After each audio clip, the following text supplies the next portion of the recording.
Mr. Cruel is the name given to the Australian boogeyman, who became well known for the heinous assaults against children he would commit in the late 1980s and early 1990s. His identity has never been discovered, and he has escaped justice for almost 30 years. August 22, 1987. On the outskirts of Melbourne, Australia, specifically in the suburban area of Lower Plenty, things are as they should be. While the rest of the world is beginning to cool down for fall, winter is coming to an end in Australia, so temperatures are still relatively chilly in this southern city. It is around 4 a.m. on a Saturday, the time where most families are at home, fast asleep. But on this chosen morning, an urban legend was beginning to take form, in the shape of a masked man lurking outside of a family home. Removing a pane from the family's living room window, this criminal made his way inside, alerting absolutely no one. This masked man made his way to the bedroom of the parents, armed with a knife and a gun. He woke up the two parents, under the threat of lethal retaliation, pretending to be just a common thief that was interested in their personal belongings. Commanding the parents to roll over onto their stomachs, this criminal tied both their hands and feet together, nullifying any plan of escape the two may have had in their tired, groggy, yet thoroughly alarmed state. This intruder utilized a type of knot commonly used by sailors or those with nautical experience. To further compound their inability to escape, the masked man ordered them into their nearby wardrobe, but not before blindfolding and gagging each with surgical tape that he had brought with him. He locked both parents in, under the threat of death, and made his way to the rest of the house. In an adjacent bedroom, the family's 6-year-old son was awoken by the intruder, but was kept relatively unharmed. The masked man blindfolded and gagged the boy with the same surgical tape, and then tied him to his own bed. This was when the intruder made his true purpose known, and he made his way into the nearby bedroom of the family's 11-year-old daughter. Over the next 2 hours, this masked intruder would take breaks from his own perverted sexual desires to wander throughout this family's home, even stopping at one point to make himself a meal. After spending the better part of 2 hours sexually assaulting this poor 11-year-old girl, this mysterious psychopath left the house with a box of classic records and a blue jacket stolen from the family. This is how the legend of Mr. Cruel began and established an Australian boogeyman that would haunt parents and children for decades afterwards. Following the attack on the family in Lower Plenty, the police were obviously called and brought in to investigate the crime. Without a doubt, they were stumped. This attack seemed to come unprovoked, and the family had no real demons to look further into. The crime didn't seem to fit with any of the other open cases in the area. In the late 1980s, Melbourne had the reputation of being a safe place. The most livable city in the world, many citizens ascribed as its unofficial slogan. While violent crime still happens within its borders, it is at a lower rate than many other places in the world. So, police began to look into the assault and pick apart the pieces. The parents had been bound, gagged, and then locked inside their own wardrobe. The son had been bound, gagged, blindfolded, and then tied to his bed. The daughter had been physically assaulted over the span of a couple of hours, in which the suspect searched the house and eventually made off with a record collection and, randomly, a coat. More details came out when the investigators began to focus on the daughter, and she told the police that during one of the perpetrator's breaks, he had used the family phone to call someone else. This call was a threat, as apparently the man had demanded the person on the other end of the phone to move their children or else they would be next, and he referred to this person as Bozo. When the police checked the family's phone records, they were surprised to see that no such call had actually taken place. Obviously, this was before the commonplace nature of cell phones, but it became clear later on that this was a trend of Mr. Cruel. He liked to plant red herrings like this, to confuse the investigators. Fortunately, it would be over a year before the perpetrator struck again. Unfortunately, we would see the stakes rise dramatically as this perverted individual began a reign of terror that would leave parents and children alike living in fear. December 27th, 1988. Just days after Christmas, most families would still be enjoying the post-holiday bliss. But on this day, one family would experience the most traumatic, haunting experience of their lives. John Wills, his wife, and his 4 daughters were sleeping in their Ringwood area home, just a few miles southeast of where the previous assault had taken place over a year prior. John was deep asleep, when at around 5:45 in the morning, the sensation of an object to his temple startled him awake. "Don't be a hero," a voice ordered him, and John was immediately plunged into a parent's worst nightmare. This masked intruder, wearing dark blue overalls and a blue ski mask, was holding a gun to John's head. He was holding a knife in his other hand, and John knew that to fight back would be to risk the lives of his entire family. John and his wife were both ordered to roll onto their stomachs, much like the first crime, and they were bound at their wrists and ankles with copper wire. A similar type of knot was utilized as before, a specialized one used primarily by sailors. They were then blindfolded and gagged with the same type of surgical tape as before, and were then assured by the intruder that he was only there for money. The masked man stole roughly $35 from the family's bedside table, and he then went throughout the house, physically cutting the home's phone lines. After ensuring that he had a head start, he made his way into the bedroom that the family's 4 daughters shared. Addressing 10-year-old Sharon Wills by name, this man woke up the groggy 10-year-old girl and then proceeded to blindfold and gag her as he had her parents. He stopped to pick up a few items of her clothing and then made off with her into the early morning. It took roughly 15 minutes for the 2 parents to break free of the restraints, and when they finally did, they were confronted with the crippling realization that their oldest daughter was missing. With the phone lines cut, John had to rush next door to the neighbor's house to use their telephone, and he then proceeded to search the neighborhood in a panicked state. Unfortunately, his search would be in vain and come up with nothing. 10-year-old Sharon Wills was gone, and this family's nightmare had just begun. For over 18 hours, the Wills family existed in a panicked state, worrying that their 10-year-old daughter had been taken from them for good. It was just after midnight when a woman stumbled upon a small figure standing on a street corner. Wrapped up in green garbage bags, the small figure was Sharon Wills, as she had been left by her abductor. Despite the terrible trauma that had just befallen her, the 10-year-old was in surprisingly strong spirits, calm and collected. "My name is Sharon Wills," she told the woman, "and I was taken from home early this morning. A man left me here and told me to go and ring home." The woman that found her called police and got in touch with the Wills family, and soon they were all reunited. But the investigation into the assault was just beginning, and it turned up some surprising evidence. Or, rather, the lack of any. Sharon was blindfolded throughout the entire ordeal, so she wasn't able to give a physical description of the attacker, but she described him as a soft-spoken, rather blunt individual that actually seemed somewhat caring about his victims. This, of course, stood in stark contrast to the egregious crimes that had just taken place, so investigators were sure to take a note of it. One of the words used to describe him was gentle, which was especially shocking. During her brief captivity, Sharon was apparently fed a Vegemite sandwich and given some milk and lemonade to drink. And shortly before being let go, the suspect had given the 10-year-old a thorough cleaning, not only washing off any possible forensic evidence he had left behind, but clipping her fingernails and toenails, brushing and flossing her teeth, and more. The abductor either kept or discarded her clothes, not wanting any forensic evidence to be traced back to him.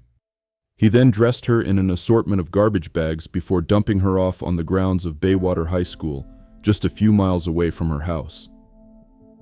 Investigators were quick to piece this incident to the prior one in Lower Plenty, but they wouldn't make details of that public for quite some time. Needless to say, though, an environment of fear was beginning to take shape, and the nickname of the Hampton Rapist began to be used to describe this burgeoning boogeyman. In the weeks and months following the assault, the Wills family lived in a state of fear.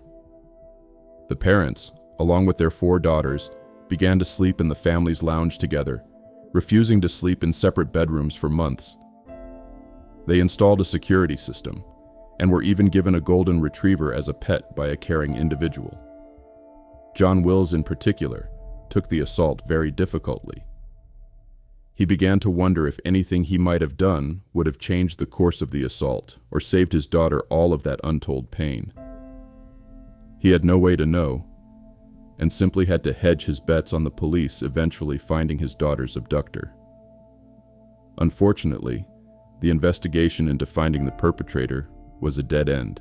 Very little evidence was left behind or ever found, and none of it could be used to find one specific person. One piece of evidence was emerged in later interviews, in which Sharon told of hearing low-flying aircraft during her short captivity. This is a clue that would go on to affect the investigation later on, for better or worse. While many in the area began to wonder who this masked menace was, another frightening question began to emerge. Who was next? Nearly 2 years would pass before that question would be answered. The area of Canterbury, Victoria, lies just on the outskirts of Melbourne. Located west of Ringwood and south of Lower Plenty, it is yet another part of this sprawling suburban area, albeit much closer to the center of Melbourne proper. The Linus family were rather well-off English citizens who had been renting a house along the esteemed, prestigious Monomeath Avenue. For context, this neighborhood had been home to many Australian politicians and public officials. Moving to Australia for business purposes, the family was prepared to move back to England in the very near future. In fact, they had moved to this Melbourne area community specifically to raise their children safely, and were planning on making their move back home just days later. On July 3, 1990, their illusion of safety would be shattered forever. The Linus parents, Brian and Rosemary, were at a farewell party being thrown for them. The family was planning on moving back to England in the very near future, so they had left their 2 daughters alone at home for just a few hours. It was shortly before midnight when 15-year-old Fiona and 13-year-old Nicola were awoken by the angry, commanding barks of a masked intruder. He ordered Nicola into another room to collect her school uniform from the Presbyterian Ladies' College she attended, while he began to tie up Fiona in the very bed she had just been sleeping in. Armed with a gun and a knife, this 2 lone teenage girls stood no chance of either fight or flight. And now, with the oldest of the 2 bound, this intruder was able to make his getaway quite easily. Informing Fiona that her father, Brian, would have to pay $25,000 for the safe return of Nicola, this abductor took her and made his escape in the family's own rental car, which was parked in the driveway. The 2 drove for about a kilometer, and then they proceeded to park the family's rental car and presumably transfer to another parked car that this abductor had prepared.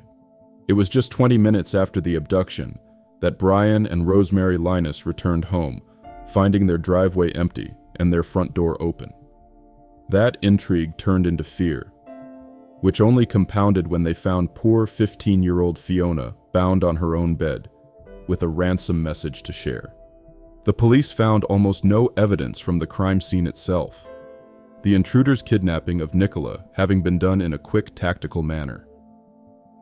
They realized that tough spot that they were now put in, with most missing persons cases going cold just hours after the initial abduction.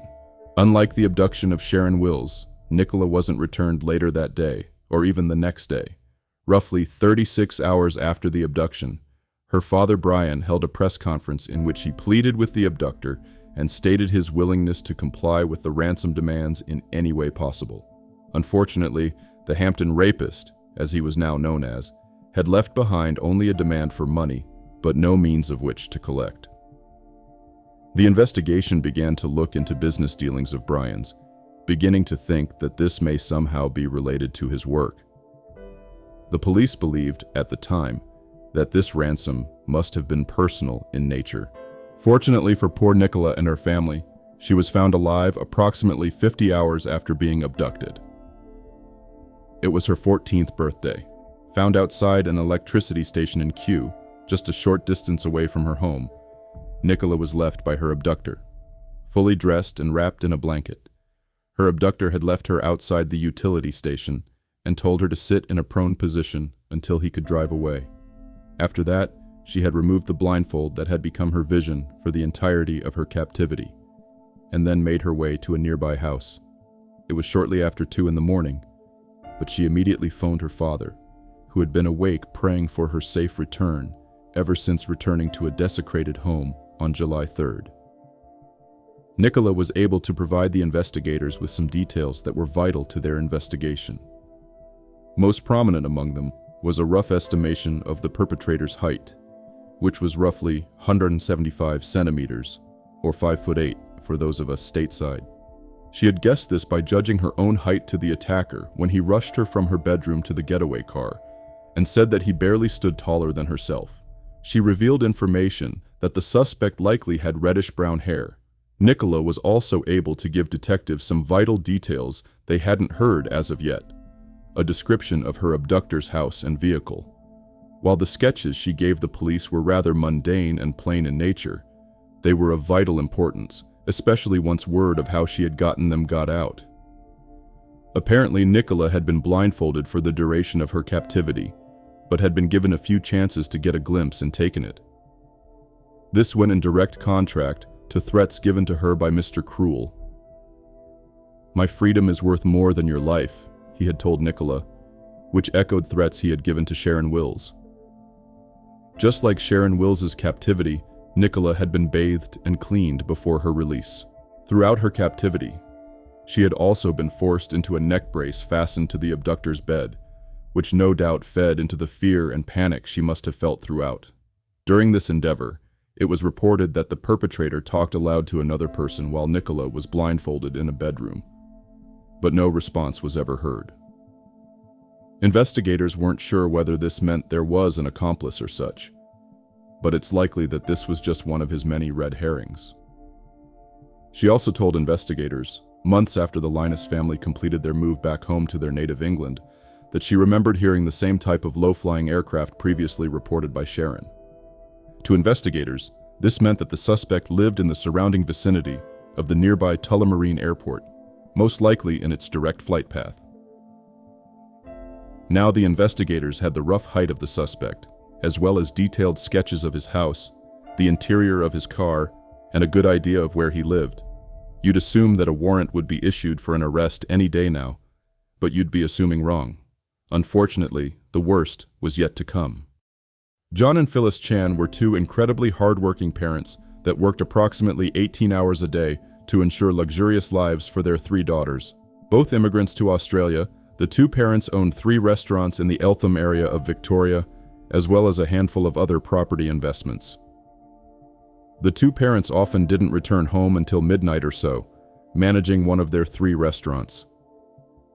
They would often leave their 3 daughters home alone, trusting their 13-year-old daughter Carmine to watch over the other 2. Mr. Cruel must have known this, as detectives believe he would stake out his victims for weeks or months ahead of time, learning their habits. On April 13, 1991, terror and tragedy would strike the Chan family in the form of Mr. Cruel himself. Even though the family resided in the comfortable Templestowe district of Victoria, in a house that many would classify as a mansion, they weren't immune to the dread of Mr. Cruel. It was a Saturday, normally a very busy day for the Chan parents. Carmine and her 2 younger sisters were left to their own devices, which on a Saturday night meant the 3 sisters would be watching movies and TV in Carmine's room. At roughly 8:40 in the evening, Carmine and one of her sisters started to go to the family's kitchen to make something to eat, when they were confronted by Mr. Cruel, wearing his traditional balaclava, along with a green-gray tracksuit, and holding an intimidating knife. "I only want your money," Mr. Cruel told the 3 girls, as he forced the 2 younger daughters into Carmine's closet. He claimed he only wanted Carmine to show him where the money was, and he braced a bed in front of the closet, locking in the 2 youngest sisters as he made his getaway with Carmine. Within minutes, the 2 youngest sisters had broken free from their makeshift prison and immediately placed a call to their father, hard at work at the family's restaurant. By the time police arrived, they knew what had taken place. The large house had no sign of children within, no yard toys, no playground equipment, or anything of the sort. This attack had been planned, and that was evident from the house's driveway. Written in big, bold letters on Phyllis Chan's parked Toyota Camry were the words, "Payback, Asian drug dealer. More to come." Tracing his entrance from a cut window screen, police were able to track the intruder's steps through the house, including his getaway through the sliding glass door in the kitchen. Aided by tracking dogs, they were able to trace the abductor's steps through the family's garden and tennis court, up to nearly 300 meters away at a vacant lot, where he must have made his getaway with Carmine at a waiting car. Hoping to get their daughter returned home safely to them, both John and Phyllis Chan held a press conference roughly 72 hours later. Phyllis Chan broke down sobbing, holding up the outfit Carmine had been wearing the night she was taken, and pleading for her daughter to be returned home safely. Days later, the Chan family posted an encrypted letter in the local newspaper, using a cipher that Carmine would have been able to decipher. They offered ransom in exchange for the safe return of their daughter. Even Carmine's sisters penned letters to be published in the media, begging for their older sister to be returned to help take care of them and help with their homework. Unfortunately, days, weeks, and then months would pass with no word on Carmine's safe return. And more unfortunately, the investigation was marred from the very beginning. The first police responders spoiled any potential evidence by failing to establish the Chan house as a crime scene. There were dozens of police walking throughout the house and looking for leads before investigators could begin to look for clues of their own. Even though the police force spent the next few months running a fine-toothed comb through John Chan's personal and professional life, looking for any possibility of criminal ties of business enemies, the investigation soon swung to focus on Mr. Cruel. The writing on the Chan's vehicle was nothing more than another red herring, meant solely to mislead investigators. One of the largest manhunts in Australian history, Operation Spectrum was a multi-million-dollar undertaking that consumed tens of thousands of man-hours, along with many thousands of more volunteer hours. Offering a $300,000 reward for any information leading to the capture of Mr. Cruel, the safe return of Carmine Chan was of the utmost priority. However, there would be no happy ending for Carmine or her family. Nearly a year to the day of Carmine's abduction, on April 9, 1992, a man was walking his dog in the nearby area of Thomastown, along Edgar's Creek, when the pair stumbled upon a weird object. He bent down to touch it and was horrified by his discovery. Returning home to alert the authorities, the police soon discovered what the man had found: a fully decomposed skeleton, which would soon be revealed to have been Carmine Chan. An autopsy would reveal that Carmine had been shot 3 times in the head, execution style, and based on the decomposition of her skeleton, had likely been dead for close to a year. Theories have lingered as to why Mr. Cruel murdered Carmine, but that can possibly be explained by Carmine's own mother, Phyllis. Phyllis insists that Carmine was a stubborn girl who would have fought against being victimized, and likely learned of her abductor's identity. It's possible she learned who her kidnapper was, and paid the ultimate price for it. Even though his life had been torn apart, John Chan was cleared of any possible wrongdoing and revealed to be an upstanding member of society. Operation Spectrum now publicly connected Carmine Chan's murder to the 3 previous sexual assault charge kidnappings, and laid the blame at the feet of the true culprit, the still unidentified Mr. Cruel.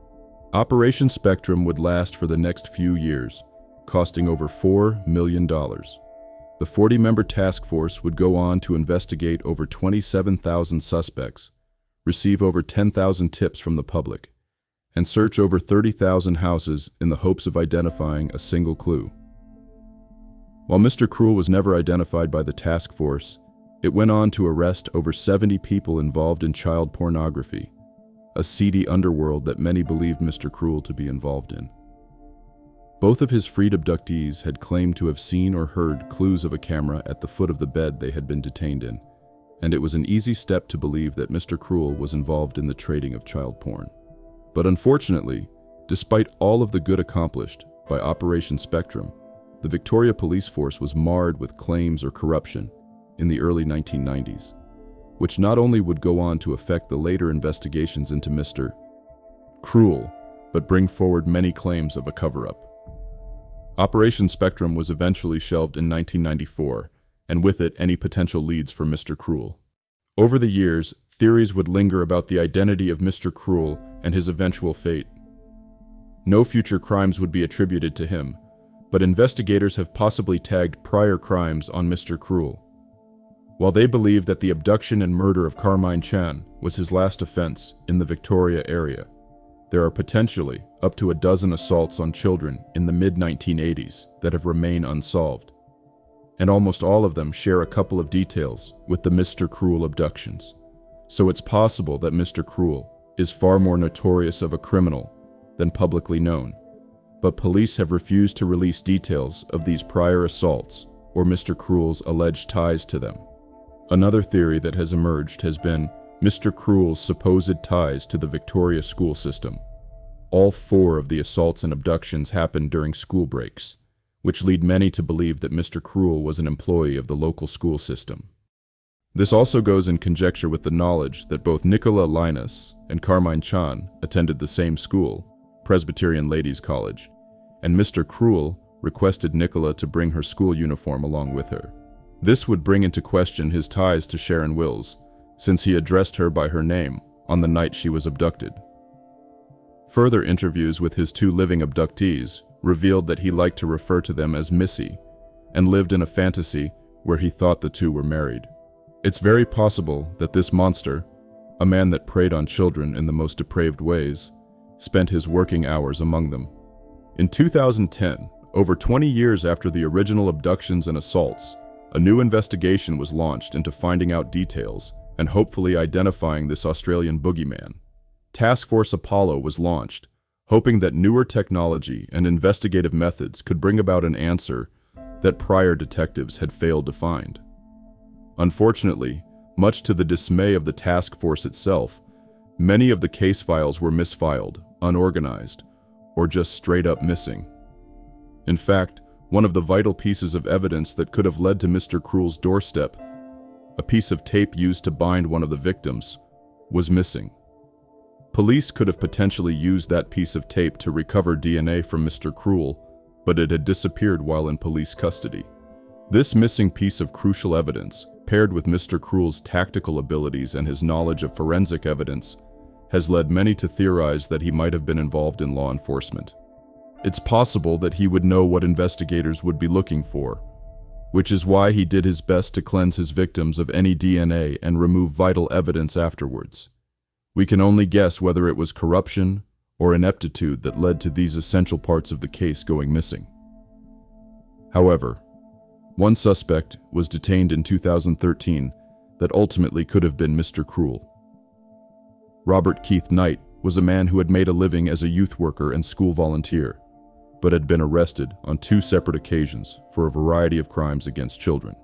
In 1980 and 1996, Knight had been arrested and convicted for sexual assaults on minors, and a multitude of other victims had come out of the woodwork following his convictions. According to the original Operation Spectrum investigators, Robert Keith Knight was one of their suspects that had never quite panned out, but investigators had been unable to eliminate him from contention. He remained a person of interest throughout the following investigations, and the time of the Mr. Cruel assaults would coincide with his post-1980 conviction release. After being released from prison for his 1996 conviction in 2009, Knight began to amass thousands of child pornography images, and he was later detained in an investigation by Victorian police. He pleaded guilty to the overwhelming evidence, and while awaiting trial, he leaped from a second-story prison railing to his death by suicide. So he is just one of the many suspects that the Victorian police force have had to this day, and they have refused to make much more information public. More recently, many people have begun to theorize that Mr. Cruel himself might have resurfaced and been involved in the 2011 abduction of 13-year-old schoolgirl Bung Siribun, as that case remains unsolved without an end in sight. As of this moment, the Mr. Cruel case is still open, and he remains one of Australia's most wanted criminals.